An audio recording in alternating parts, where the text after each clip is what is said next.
આપણા શરીરના વિવિધ ભાગોમાં જોવા મળતી એક ખૂબ જ સામાન્ય તકલીફ સિસ્ટ એટલે પાણીની ગાંઠ કે પછી પરપોટા. એને આપણે સમજીએ કે એટલે શું. સિસ્ટ એટલે કે જે પાણી મેં કીધું પાણીની ગાંઠ કે પછી પરપોટા, તે શરીરની અંદર અથવા તો ચામડી પર થતી એક બંધ કોથળી કે પછી પરપોટા જેવી રચના કરે.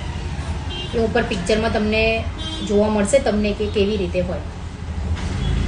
આ કોથળીમાં શું થાય, પાણી, પ્રવાહી અથવા તો હવા અથવા તો અન્ય પદાર્થો ભરેલા હોય.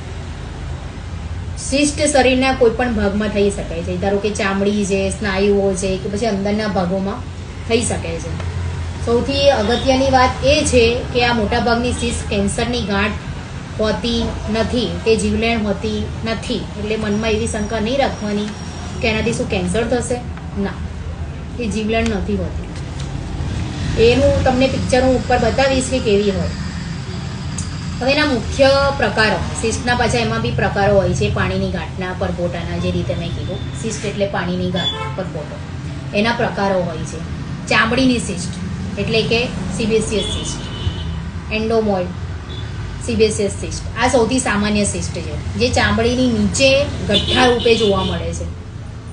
તેમાં એક સફેદ પદાર્થ જેવો ભરેલો અંદર પ્રવાહી ભરાઈ રહે એ ગઠ્ઠામાં.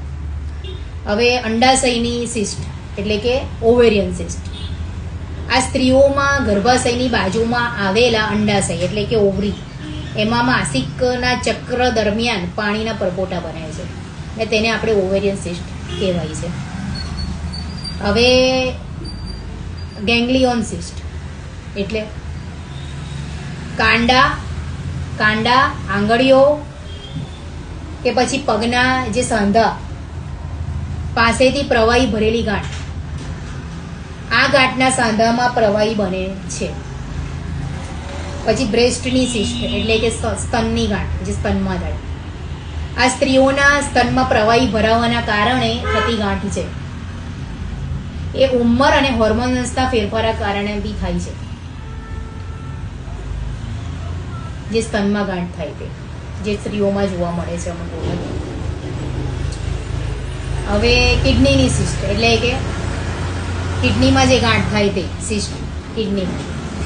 એ ઉંમર વધવાની સાથે અમુક લોકોની કિડનીમાં પાણી ભરેલા પરપોટા બને અને જે મોટાભાગે કોઈ નુકસાન કરતા નથી. એને થવાના કારણો શું એની પર વાત કરીએ. હવે નળીઓમાં બ્લોક થઈ જાય, નળીઓ બ્લોક થઈ જાય એટલે કે